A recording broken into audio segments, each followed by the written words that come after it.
So before we even start the video, I would like to apologize for the few days without an upload. I've recently started a new job and I'm working full-time hours as well as having a full-time load at my school as well.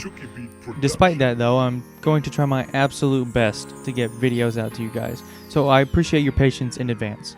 My workload should move to part-time again in a couple weeks, but in the meantime, thank you for the growth we've still seen, despite my absence for a couple days. Anyway, let's talk about some draft prospects. So this list is in no particular order. These are just some of my favorite guys in the draft, as well as some that I find intriguing. So if your favorite guy isn't on here, let me know why he should be in the comments.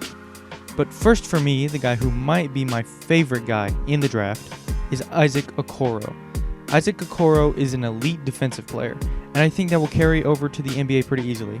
He's got the body for it, that's for sure, considering he's 6'6", 215 pounds with a 6'8.5" wingspan.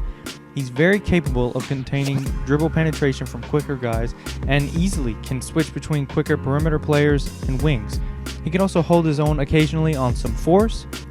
He's a very high IQ player on both sides of the ball. He's always cutting and moving off ball, looking for easy opportunities to score, as well as being active on rotations and help defense.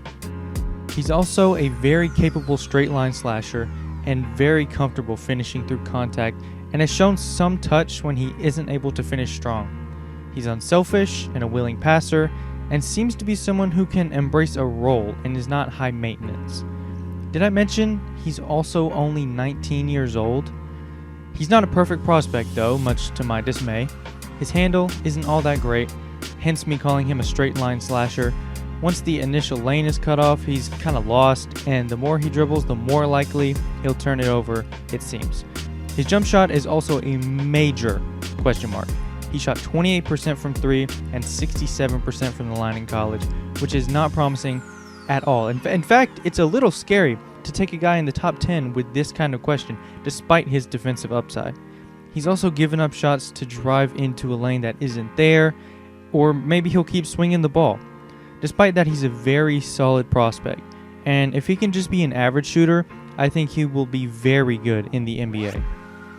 Moving on to the next guy, probably my second favorite player in the draft, Onyeka Ogwumike. Personally, I like Okongwu more than James Wiseman. I'm not sure if that's a hot take or not, but he's 6'9", 235 pounds and has a 7'1" wingspan. Despite being typically a little undersized, he's a fantastic rim protector. That 7'1" wingspan allows him to somewhat make up for being 6'9", and he is capable of erasing shots at the rim, playing one-on-one defense, as well as providing well-timed help defense. He's very strong and uses that to his advantage when getting and keeping position in the paint, whether that's posting up or boxing out. He has a great touch for a big and is comfortable finishing with either hand and has some pretty good athleticism. He's also very good in the pick and roll with his length and verticality, making him a good lob threat. This also helps him as a rebounder.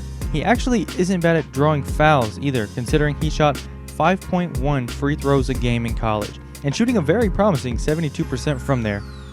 I think with the right system and situation, he could stretch his range out to mid-range and possibly the three-point line. He's not the perfect player either though, as even though he is strong and an able scorer in the post, he's not super skilled in that area. He can score there, yes, but sometimes he'll rely too much on his athletic gifts rather than skills on post-up, which, as you can imagine, leads to some poor shot attempts. He's also not a good ball handler, and due to his current lack of outside shooting, he can really only play the 5 currently. So the size may prove to be an issue, but I would still love if my team took him in the draft. Where? I'm not so sure, but I think he's a very solid talent. These next couple of guys aren't really my favorite players or anything, but they're more intriguing to me. So first on the list of intriguing guys is Killian Hayes. He's a 6'5" combo guard who weighs 195 pounds, has a 6'8" wingspan. He's a very fluid player, very smooth, and has a great feel for the game. He's also very experienced. He's been playing in leagues overseas for 3 years now. At least that's what the stat sheet said. I'm not really sure if he played before that. I'm sure he did. And I think it's given a pretty good window to look at what kind of player he is. He's a very good shot creator, creating for himself off the dribble as well as looks for other guys. He's got a good pull-up, step back, and has some really good touch around the rim. There were questions about his jump shot, as last year he shot 19% from 3 on 2.2 attempts, but this year he shot 39% on 4.1 attempts. He doesn't get to the line that often either. He only shot 2.2 free throws a game this season, shooting 90% from there, but still not on a great sample size. He has very good vision too, and is a one-man fast break. He can find open teammates in virtually any situation and runs the pick and roll very well. His handle is pretty good, although his offhand admittedly needs work. On the defensive end, he's no slouch either. He's good on ball when he plays hard and is an aware off-ball defender. He knows when to hedge in order to stop an attack, and he's pretty active on rotations. Like every other prospect though, he's not perfect. He's not really a great athlete. He likely won't blow by you with a quick first step. Like I said before, his offhand also needs a lot of work. While he's a good shot creator, he can be predictable at times, being very left-hand dominant. His good pull-up and step-back shots can sometimes also be to his detriment, as he'll settle for them when sometimes he shouldn't.